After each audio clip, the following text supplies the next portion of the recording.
what is happening in the mid-season break of Season 3.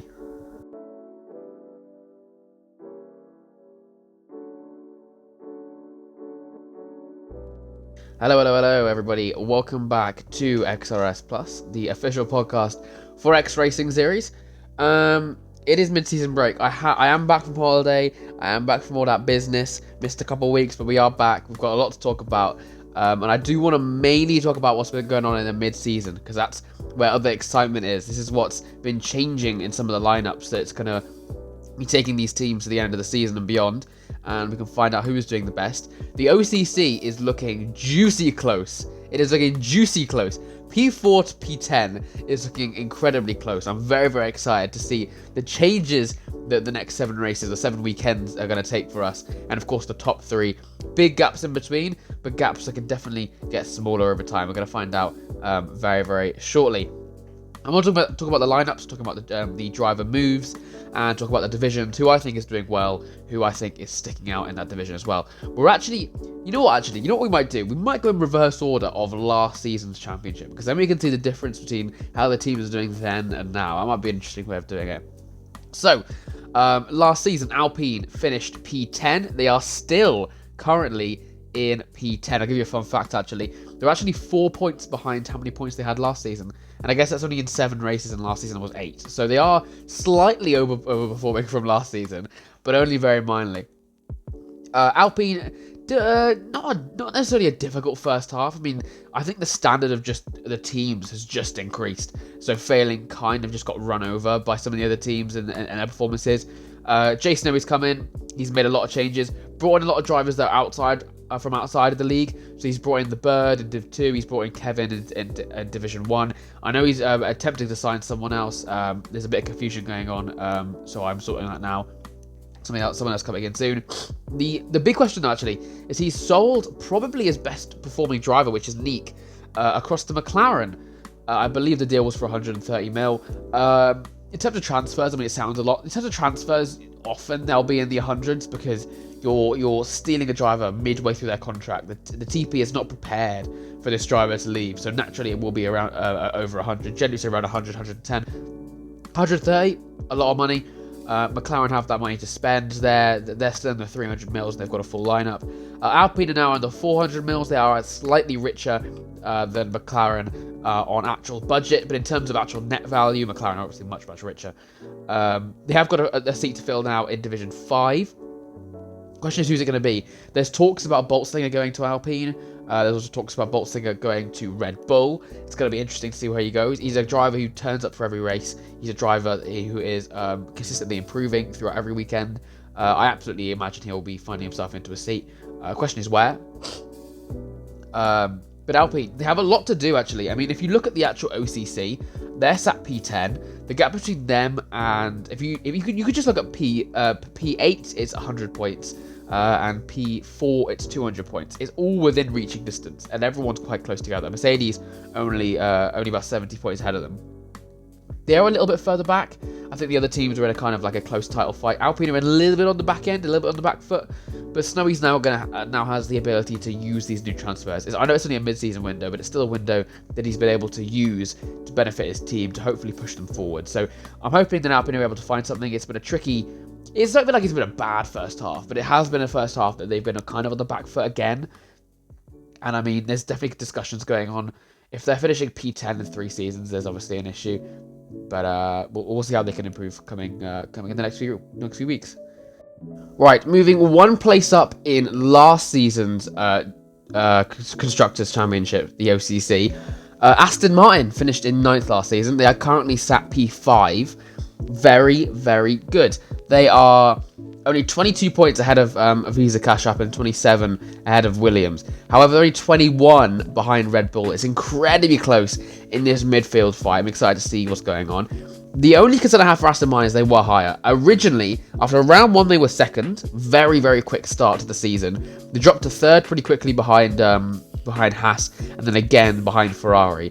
Since then, it's just been a downward decline. They've made some not necessarily controversial, but some questionable decisions in terms of signings going through this window. Of course, they've given up Neb to Ferrari. They've given up now Riot Panda to Haas, and in doing so, they've replaced Neb with Reese, which is a huge signing. I mean, that's one of the biggest news, I think, of the transfer window, signing a champion from VCarb over to Aston Martin. We'll talk more about that when we get to VCarb. They've signed Adam Spalding to Division 2. I think he's a consistent driver. He doesn't really show up for many of the races, but maybe he will when he's got a full-time seat. They've got a free seat in Division 3. That was due to Fetch going down a division and then getting sold to Ferrari as well. So 2 signings going across to the Scuderia. They've now got a free seat next to Boldy, who's the defending Div 4 champion, who's in Div 3, of course. Who are they going to sign is the question. I don't see them transferring anyone. I don't think any of the teams are going to be letting go of their drivers now. The standard of Div 3, I mean, as you naturally have, the closer to the middle is the closer the racing, because obviously Div 5 has no bottom bracket, Div 1 has no top bracket. So the middle 3 divisions, 2, 3, and 4, are going to be the closest racing. I think Division 3 is absolutely exceptional for it. I can't imagine any of the teams will give up a driver now. So Aston Martin will have to look to a reserve. Whoever they go for, we'll have to find out. I have no idea. I've heard nothing of it. That's an open seat in my eyes. They brought in Tiger to replace what the seat would have been for Fetch, as he got sold to Ferrari. And then, of course, their Division 5 is staying the same. Throne Globe being probably their big consistent scorer. He is still leading the Division 5 championship, to my knowledge. So that'll be a good point for them consistently. But also maybe the first bit of silverware for Aston Martin as well, after quite a struggled start to XRS. Yeah, the concern for Aston Martin is that they were high up at one point. They're now slipping to the middle. They do look like they're on a downward decline. These transfers are questionable. I think the bringing in Reese was a big call, but dropping Neb, Riot Panda, and Fetch but because of that, I think was a difficult decision. I think that was a decision that might pull them back a bit.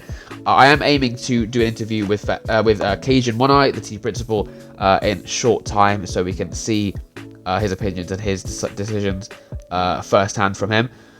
They've got 1 seat able to fill. I hope they fill that Division 3 seat before the races start again.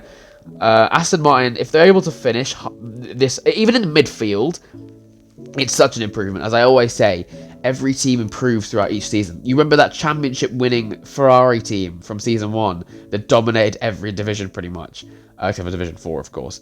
I reckon they finished 10th now. I reckon they genuinely finished 10th because the standard of lineup has just improved so much that you need, in order to be at the front, you genuinely need like a title fighter in every single seat. Something that a lot of these teams don't have. So if you put this Aston Martin lineup in Season 1, don't get me wrong, I think it could. But in these days, you have to really make a perfect lineup, a fantastic lineup to jump positions in the OCC. Aston Martin, as it stands, never mind they are going downwards still, but they have jumped 4 positions so far as we hit mid-season. If they're able to hold on to that, that will kind of implement them into the midfield and definitely be an improvement for the team in the long term. If they're unable to do that, there is the question of will Cajun keep his seat as TP, because he's been TP since Season 1, a 9th from Season 1 and 2, and then hopefully a 5th from Season 3 will save it, but 3 consistently poor results, and the team does need something else to revive them. If they're going to be consistently sat at the back, then us as admins need to step in and say, well, what can we do to improve this team? What can we do to shuffle it up and hopefully make Aston Martin a consistent midfield runner? Maybe they are now. I think what benefited Aston Martin was a lot of their drivers got moved down a division, so that gave them title fighters. For example, Throne Globe. Baldy went up, which of course was very good as well. And then Neb obviously got sold. He jumped into the game very, very well. So they've signed Reese as a replacement, which I think is a good call. We will find out. We will see how Aston Martin do in the later stages of the season. Moving up 1 position is Red Bull. They finished 8th last season. They are currently 4th and leading the midfield pack. Now, I'll tell you what, it's quite close. They are only 21 points ahead of Aston Martin, and if VCarb hadn't got their penalties, they would have been ahead as well. We will talk about VCarb penalties when we get to them, which will be a while, because they did quite well last season. Red Bull, big improvement. They've got a lot of good drivers. Their Div 3 especially is a standout one. Obwal for Grizzly Bean, 2 probably, I wouldn't say title fighters for Grizzly Bean because he's come into the season quite late, but still 2 front-running drivers. They've made a new signing, Equira, I think is how you pronounce it, in Division 4 as a brand new driver they have brought in, and of course the Division 5 seat. Like I said, there are questions on whether Boltzinger will go across to Red Bull. I think that'll be a solid signing. It's still solid points. He'll be turning up for all the races, and I believe he'll be staying in the McLaren Academy. I think McLaren keep a lot of their drivers in their kind of academy across from different teams, which enables them to improve them, which obviously isn't necessarily collusion because it's not on track. But as everyone knows my opinions on collusion, I hate all this sister team stuff. But technically it is absolutely allowed. Nothing illegal there from McLaren as far as I can see from a public point of view. I think Boltzinger in Red Bull will be a good signing. They've got a lot of interesting drivers up and up at the front. We've got Jojo and Matteo Manga in Division 2, which is obviously a standout one there. Red Bull could make a really good improvement in this season, bringing in Blake. This is I think his first full season. No, he had last season as well, where Red Bull finished 8th. Wasn't a great season. They finished 6th in season 1. This could be a record-breaking one for the team if they're able to finish 4th. They'll be breaking themselves into the top 5 for the first time. As I said, I mean, in previous seasons, we've had a specific split between top 5 and bottom 5 teams. Absolutely, this has been mixed up. This season has mixed it up, absolutely. And we've got Red Bull up at the front now, which is good. I think that VCARB will be a threat for them. I think the VCARB taking those penalties has brought them back a bit, but I think they'll be Red Bull's main threat. We will talk about VCARB penalties, as I said, in a minute. I'm happy with Red Bull's lineup. They have still got one Div 5 to sign, but obviously the rumours of Boltzinger. If it's not Boltzinger, then they're going to have to go for another reserve or bring in someone else from outside the league. It'll be interesting to see who they fill in that seat. We move up one position in the OCC last season. P7 last season was Mercedes, who are currently sat in P9. A weak start to the season for Mercedes, but what I will say is that I am incredibly excited for their second half. I think Mercedes, of all teams, has made the biggest jump in this mid-season window. Mercedes have had an absolutely fantastic mid-season window so far. They've still got a Div 4 to sign, but if we look at the improvements they've made, Division 1, they've brought in Red Dog, who's a BRT member. He did pretty well in Monza, the run race he did. He looks like he's got the pace to be a front runner. Consistency looked like a little bit wobbly, but I think in a full-time seat, if he races, he'll be a big member in that team. Division 2, they've brought back Alfonso, now known as LMF Walter. I think that's going to be exciting. He was a front runner last season. I have no doubt he'll be a front runner this season as well. Moved down a division was Mos Megan, who's taken the seat of F1 Pro. He presumably is going to be a front runner. He's close enough to win the title as well, I think. With the points he has from Division 2 and the points that Ransdale has, I think they're on similar points. Maybe a title fighter. I think it's you don't want to, it's close enough for him to be a title fighter, but he needs to have a lot of good races. I think the Mos Megan and Ransdale is probably one of the strongest Division 3 lineups in the league, which is very, very exciting for them. Division 4, they've brought over 5 Wise from Ferrari, a huge signing. 5 Wise is a very consistent driver. He's going to be sat there in the mid pack, maybe breaking into the front occasionally. You might even get a podium. I know he's specifically good at Silverstone as well, so maybe even a chance for a win there. Yet to fill the other seat, there was rumours that it would be Pink. I believe that offer is off, using my Fabrizio, whatever his name is, Fabrizio Romano powers. I do believe that the Pink deal is off, which means who are they going to fill that seat with? It's going to be interesting, actually, to find out who he fills that seat with. There are a couple of options in the reserves. He can also transfer someone. He can also bring someone from outside the league. If he was to transfer someone, I think the juiciness is coming from Williams right now. We'll talk about Williams and VCARB very, very shortly. A lot to talk about in VCARB, it seems, because they have been having deals going on to fill those seats. But Mercedes, very solid. And then Division 5, Daniel Tucker, who's arguably the quickest in the division, if not Pistol Peter. Consistency seems to be lacking for him. And then AVT Michael, who's come into the league, done one race, and nearly won it in Monza. Very strong Division 5 lineup. One of the strongest, I'd argue, I think, probably behind VCARB and McLaren, and maybe Ferrari as well. But they're definitely challenging for that top 3 spot. I think we're looking good. I think Mercedes are genuinely looking like a brand new team going into the second half. They've made a lot of changes, almost one in every division. I mean, it depends if you include Michael. I mean, I guess it was... if you include, after Monza, they've made at least one change in every division, and I think they're all for the better. I'm very excited. Mercedes are currently 9th. They are only 46 points behind Sauber. They are only 156 points behind 4th, which is Red Bull. I think we're going to see Mercedes shoot up the order. I think they're going to be the brand new... I think they're going to be in form going into the next few rounds. I'm really excited to see what they can do, because they've had a very, very weak first half. In XRS history, they finished 7th twice. The fact that they were challenging only for 9th at one point is disgraceful almost. But they have brought it back, and I'm excited to see what they can cook up.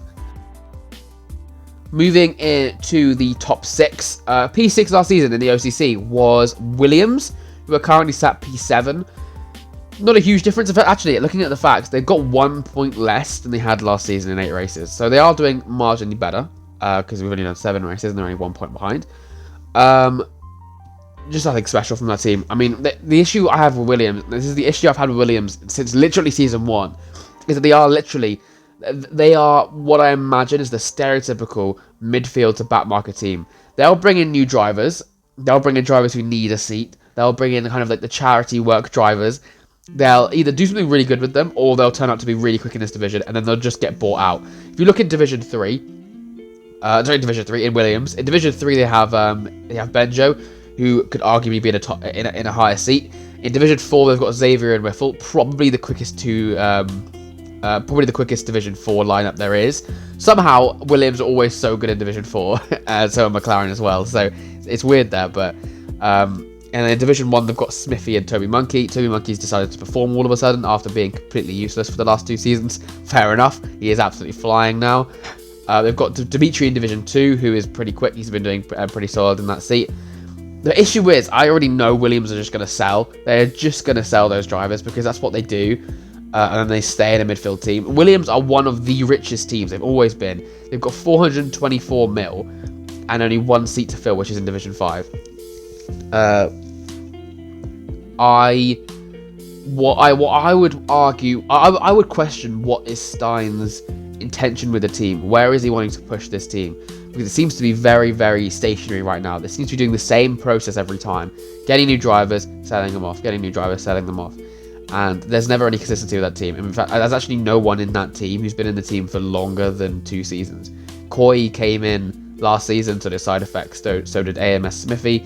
I can't imagine they're going to stay for much longer. It's always just constant moving from that team. There's no consistency.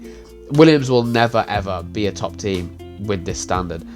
There is, again, the threat of Stein losing his TP seat. There's been discussions of it publicly. I won't obviously say whatever's been happening in the admin chats, of course. P7 and P8 in season 1, P6 in season 2, meaning an average of P7, same as Mercedes, same as Red Bull. Mercedes are obviously lower than the OCC right now, but they are. I'm predicting them to go up, and Red Bull are currently 4th. That, in my predictions, because it's going to make Williams the weakest at the end of the season, there is the threat of him losing his seat, Stein, if he can't bring this team up. There's just nothing interesting going on in that team. It literally just is an NPC team that's there as a filler for the 10th team. I want to see some consistency. I want to see some drive from that team, and I want to see them stop selling people and just focus on pushing up the order and making a little group, making a little family, making a little team that actually works well together. That's what I want to see. Moving up one position. Who finished P5 last season? It was Alfa Romeo Sauber, Alfa Romeo, who are now known as Sauber. Last season finished 5th, this season are 8th. Probably the worst team. I can't lie, probably my least favourite team in the entire grid, from a complete bias point of view. Season 1 they finished 2nd. They were fantastic in Season 1. Season 2 they started strong, were up in the top 3 and then just dropped in the second half. And now they are even further back. They were in P10 at one point. They have made a few better signings. Dom is a very, very good driver in that team. Zalagi has really proved himself in this team, and Tim in Division 5. Besides that, I'm seeing absolutely nothing of interest. I think Suzuki is too inconsistent. I think Dodo and Fiat are the pinnacle of inconsistency. Sauber are P8 for a reason. They are P8 because they're simply just not a good enough team. The concern for them is they are going to kind of define themselves as a backmarker team now, because before they were at the front, before they were upper middle to front of the grid, now I'd argue they're the worst team. I know they're only 8th, but the gap between them and last is 100 points, which is absolutely changeable. I think Mercedes have had an abnormally unlucky first half, and I think Alpine, having the TP switch, has kind of mixed it up. I think they'll go up as well. Sauber are genuinely at risk of coming last in this OCC, which will be horrendous.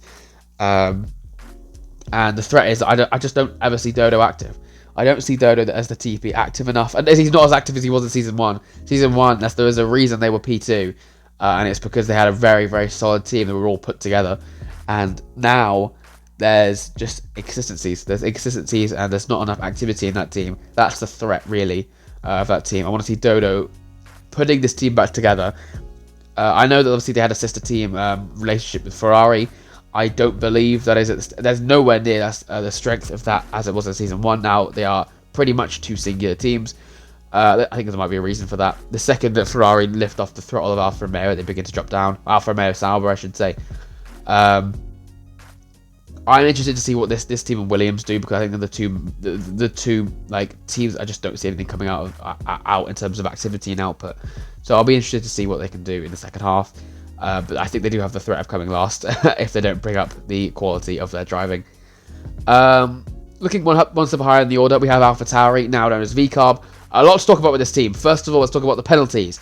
So they took a 50-point deduction for dropping Toby Monkey for Zinks. Now, I was talking to Matt recently, but I'm gonna put these stats public, and I know he's shaking his fists at the TV, but I can't lie, he can suck it. We're gonna talk about the statistics of this signing. So Toby Monkey, before being dropped, which was before Imola, so it's 3 races, he got P15, P15, P15, P8. Not great, very, very basic. I mean, that's minimal points. I don't blame them for dropping him. That is not good enough, really. Before this, Zinks, who they replaced him with, got P12, didn't race, P9, and DNF. So this is that better? is that really much better? I mean, it is better. That's an average of around P10. Toby Monkey's is an average of around P12. So I mean, or P30 actually. So I mean, it's not bad necessarily, but it's a risk to take a 50-point deduction, because of course Toby Monkey was saying no to breaking his contract. I rate that. I absolutely rate that from Toby Monkey, to actually have some initiative and actually back his seat. But to take a 50-point deduction for Zinks, who probably won't make those points back anyway, is a risk. But the worst thing I haven't even talked about yet, since being signed, Zinks has got DNF, didn't race. Toby Monkey has got P7, P4, P4. How many points is that? Let me just do some maths real quick. So P7 is how? So it's P7, P4, P4. What's that? So 25, 21, 18, 50. So 15 is for P4. So 2 15s. And then P7 is 8 or 9? 8. I think it's 8 points. Hang on. It goes up in ones, doesn't it? Oh, so it might be P9. This might be P9 points, actually. Hang on. I know P6 is 10. So yeah. So far, he has scored 39 points. So in 3 races, he's only 10 points away from making that 50 points back. And he's not even in the right team. He's dipped. That is a horrendous decision from VCarb, who, if you want to talk about economics, yes, they took a 50-point deduction. But if you want to talk about opportunity cost, if you want to talk about the economics of the situation, if you want to talk about how many points they actually missed out on, it's technically the 50-point deduction plus the points that Toby Monkey got, which is 39. Technically, VCarb have lost 89 points in that one transaction. Let's find out what position they are in the OCC with 89 additional points, shall we? 89 additional points. They are P4 by about 40 points. As in, they're clearing P4. They're a good, like, threatening trampoline behind the margin away from Red Bull if they had an extra 89 points. But that's not where the penalties stop, ladies and gentlemen. That is not where the points deduction stops for VCarb, Visa Cash App, Red Bull, whatever it's called.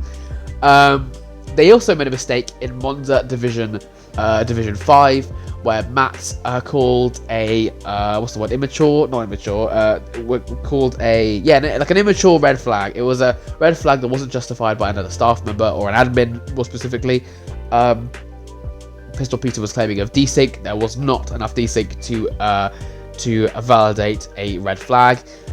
They were unable to get the evidence to be close enough, which meant that there was a different starting order. But the most important part was that it wasn't a good enough reason to call a red flag.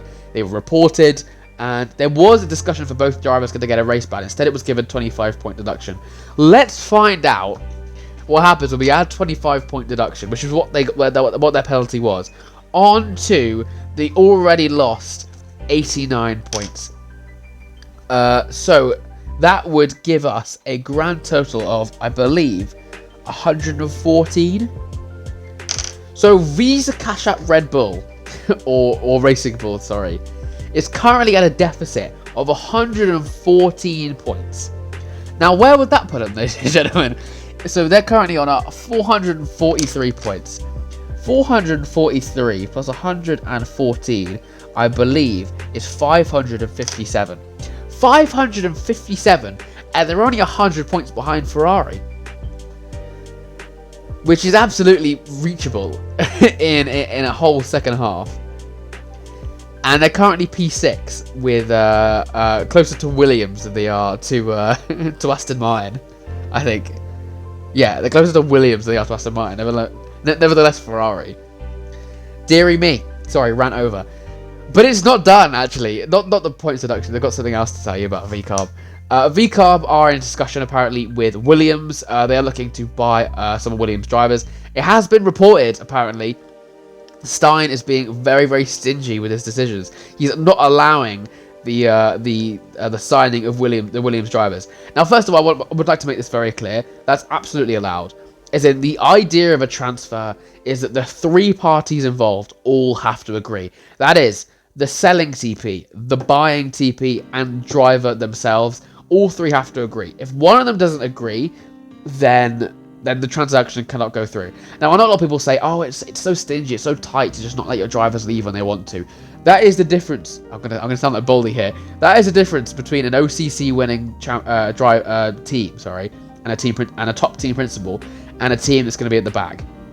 Because if you sign a contract, I don't understand how people. Well, actually, you know what? At a lower team, fair enough. At a higher team, it's not acceptable. If I turned around to Raven and said, I want to leave to go to Haas or McLaren or VCarb or something.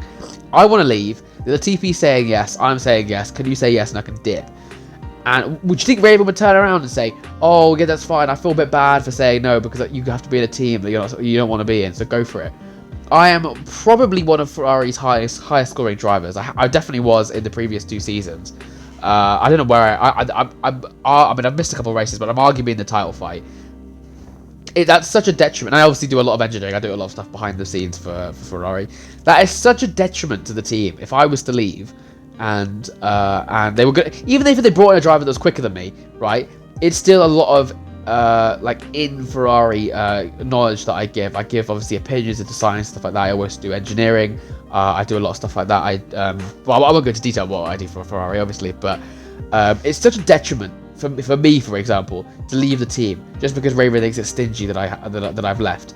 That's the difference between a top team and not a top team, because it's a contract you've signed. When I signed my contract at the end of season 1, I said to Raven, you know what, I want to do a 2-season contract. Keep me on until the end of season 3. I signed that contract pen to paper or text message onto phone into his DMs, and I'm aiming to honour that contract. And when someone turns around, for example, the situation was going on in Williams where Benjo was trying to leave and he was trying to blackmail Stein into breaking his contract. You've signed that contract. Look to honour it. You've got another season in that seat because he's still actually got until season 4. He'll probably get sold, but he's got until season 4 on that actual contract, pen to paper, season 4. He's got another season in the bag with Williams, and he's not honoured it. He's not honoured that contract, and I appreciate it's Williams, so it's a lower team, so you know there's obviously going to be a lot more changes because they're aiming to push up the order. But for a team higher up, you don't break the contract. You don't dishonour that contract. And what's going on in Williams right now is that presumably both of the drivers, I don't know which, well I actually do know which one it is, but I won't go into detail or what's going on. But the Williams drivers, who are currently Xavier and Whiffle, are looking to make a move to VCarb, or there's conversations between them going to VCarb. VCarb have got 2 open seats in Division 4. Now the discussion is, will they go? Because the TP of VCarb, which is Matt, has said yes. The drivers or driver has said yes. The only one that's not saying yes is Stein. I rate that. I absolutely rate that. He has been playing games. He has been being a bit stingy with it in the way he's done it, allowing the contract, then disallowing it, putting the money up, and then putting the money up again, and then allowing it, and then disallowing it. He's being a bit stingy with it, but he's playing games. If you want to look at the OCC, Williams are currently 5 points behind VCarb. Play your games. Play your games and threaten your rivals and force your rivals to panic. Because Matt's now in the situation where we're 2 days away from racing in XRS once again, 3 days away from Division 4 taking the track. He's got no drivers. And that, I'd say a big deal of that is because Stein's been playing with him. That's the game. He's done that very, very well. It's a bit stingy, I will admit. And it's threatening for his own seat because Stein has got his TP seat under a bit of threat from his previous performances. But he's played the game. Now, the threat is, right, that Xavier and Wiffle just don't try anymore. If they don't try, they will receive a penalty because, you, as I said so many times, you cannot blackmail your team principal into selling you. You cannot force your team principal into selling you. When you sign that contract, they are your boss. You are doing what they want because that you are a driver of that team. If you want to leave and they agree, go for it. But until then, if you said no, you have to drive as a Williams driver. So a penalty for the Williams drivers, or a threat of a penalty for those Williams drivers. Benjo, Xavier, and Wiffle may be coming if they don't actually try. That's threatening for Williams. They've now got 3 of their current 9 drivers who might just purposely perform poorly. So that's something to look out for as well. But VCARB, who have an open Division 4 seats, both seats, what are they going to do? If they can't get either of the Williams over, what on earth are they going to do? We'll find out very, very shortly. Pink is an option, but Pink has broken his contract. Will he go back to the team? That is the question. That would be an interesting little change of events, wouldn't it? Going up in order. In P3 last season was McLaren. Now they are P1 by a long, long way. A long, long way. McLaren may be receiving a penalty for illegally breaking Bolt's Singer's contract. I won't go into detail about that because it's still an ongoing scandal. But even with a points deduction, I imagine it will be 50 or 25. They are still heads, shoulders, knees and toes above Haas in P2 and Ferrari in P3. They've had an outstanding season. They've had a title fighter in almost every seat, almost every single race of the season. They're going to be bringing back an enormous amount of silverware, I imagine, at the end of the season. I'll go into detail about the divisions after I've gone through the teams. There's not much more to say about them. They've signed Red Rob in Division 1. They've now got arguably the quickest Division 1 lineup ever in XRS. In Division 2, obviously, they brought Skiz, who moved up a division. He's been flying. He's another title fighter for Epic OJ, I presume. And then in Division 5, they brought in Neek to replace Boltstinger, a driver who won her first race in Monza last week. And I don't think it'll be her last win, especially not under the training and stuff she'll get from McLaren. Not much more to say. They're going to win the OCC by a while unless another team pulls something out of their arse. And I'm looking forward to it. I'm very much looking forward to it. We're about to see a record-breaking season. Ferrari scored 1,585 points season 1. Of course, with an extra division, McLaren should beat that. The question is by how much, though? Because if we use maths and find out the average for each division, Ferrari is... Alexa, what's 1,585 divided by 4? 1,585 divided by 4 is 396.25. 396.25. So, sorry, I have got Indian Alexa. I have changed it for that. It's funny, just laugh. Right. Ferrari, in Season 1, their record-breaking season 1 lineup, which is the best that XRS has ever had in terms of domination and performance, averaged 396 points in each division. That was their average. The difference is that's in 16 races, and that okay, fair enough. That's not gonna be accurate then, because that's in 16 races, isn't it? Now, I'll divide that by 16 to find out one race. I will do the maths. We'll do it at the end of the season. Which is the most dominant XRS lineup? Because it could be Haas Season 2 as well, who won the Season 2 lineup. Who has the highest average for each division in points? Because Season 1 had 16 races, Season 2 had 8, and Season 3 has 14. So it'll be interesting to see, actually, who is the best lineup. I think Ferrari Season 1, Haas Season 2, both were incredible. McLaren Season 3 is very good. So, but obviously they have got an extra division. And they've also got less races. So I'll do the maths and we'll find out at the end of the season. I'm very excited to find out what McLaren can achieve this season, because I think it'll be a lot of silverware. It'll be a lot of results. So far, McLaren, to their name, have won one Constructors' Championship, which was Division 4 back in Season 1. And they have 3 Drivers' Championships, one in Division 1 and 2 in Division 4. I think they're going to be collecting a lot more at the end of the season.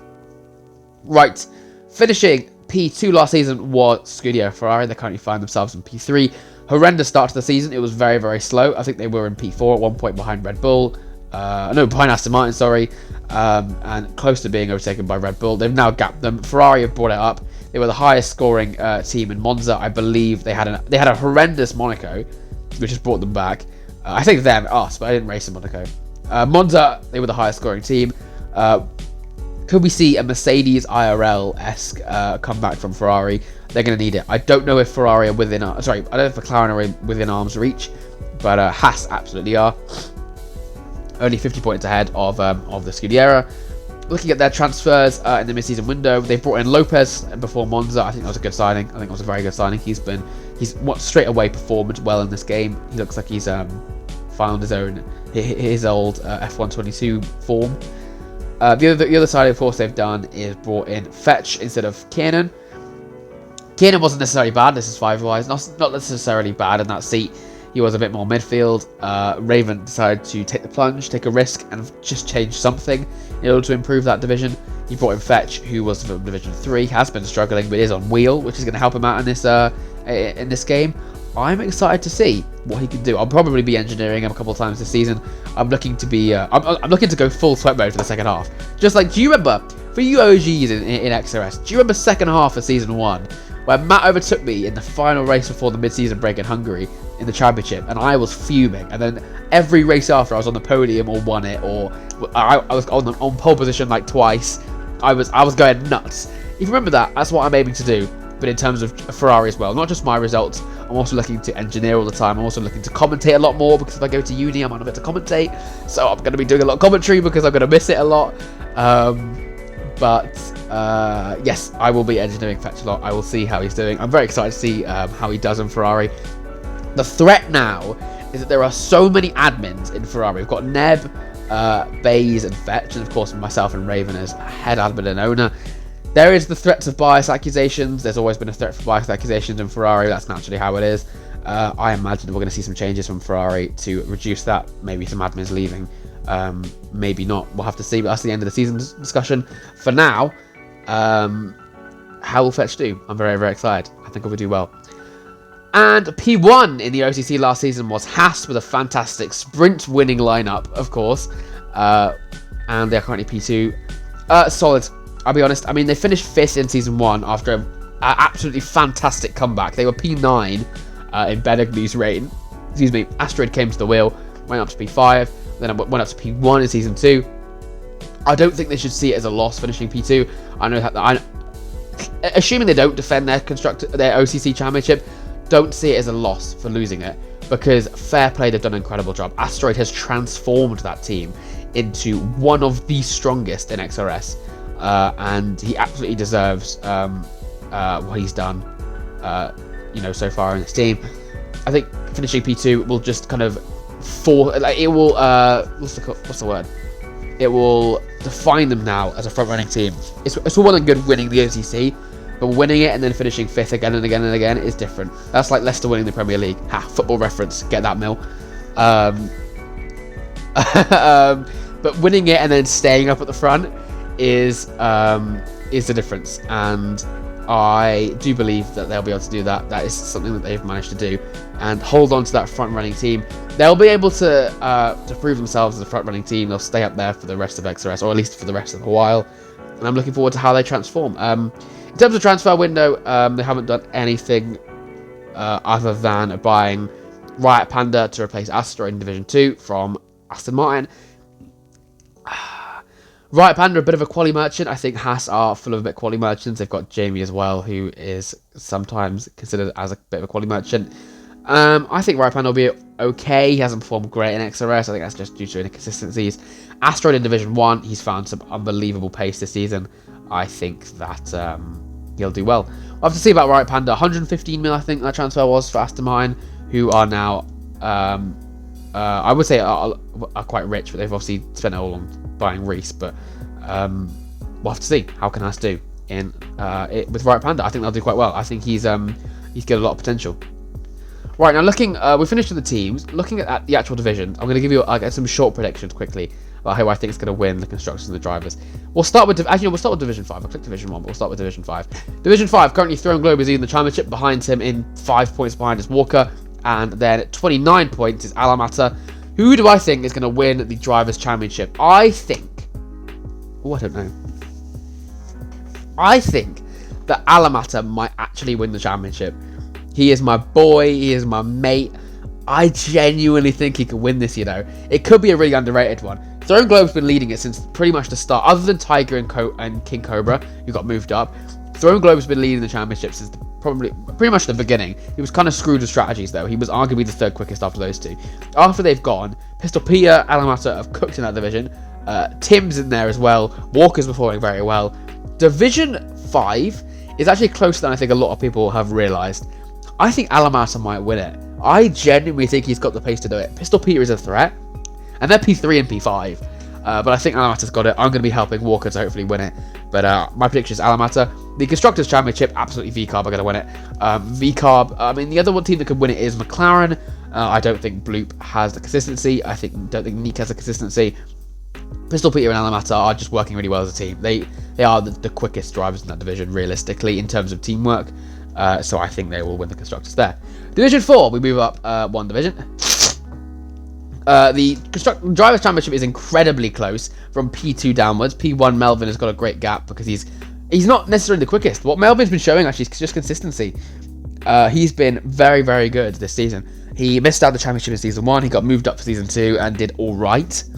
And then he got moved back down for Season 3, and he's looking for that championship again. Blake, who beat him last season, is 5th with almost half the points. He has a lot to do if he wants to catch up. I think that Melvin's going to win it. I think Constructors, Haas are ahead. Only Haas are leading it by 5 points, then McLaren. I think McLaren will win it. I think Vlad and Melvin will pick it up, and I think so currently McLaren are 1st and 6th, and Haas are 2 and 3, and they're only just about beating them. I don't know if Haas will be able to hold on. That's a really close one, man. I'm going to give it to McLaren. I just rate Melvin and Vlad. I think they'll be able to do it. Division 3, my own division, I'm going to be a bit biased. I think I am currently 6th in the championship after missing 2 races. I am only 30 points away from the lead. I don't think I'm going to win it. I'll be unfortunately honest for you. I might be missing a couple more because I may be going to uni. I don't know. Results day is in 4 days. I'm not looking forward to it. But if I do end up going to uni, then racing, I don't know how much I'll be able to race at the end of the season. It crosses over the last couple of races. Assuming I can race, which I will be aiming to, I think I'll finish top 3. Like I don't want to I don't want to big myself up too much, but I think I will finish top 3. I think I'm just consistent enough to just get the results done. You know what I mean? Just get those results in. But I think the championship winner will be Malachi, my boy. First time, 2-time champ. I know Teshby will probably win it, will he? But he'll be one of the people who wins second championship. Ferrari have got a streak going on in Division 3, winning every single Drivers' Championship. I think Malachi will hold on to that. He's been absolutely outstanding in the last few races. I think I'll catch up. I think it'll be me and Malachi up there at the front very, very shortly. Dom's proving to be a big issue for that division. Oberwalf has been pretty quick. He's been off the pace a couple of races. Baldy has been bottling, and CGM has caught, of course.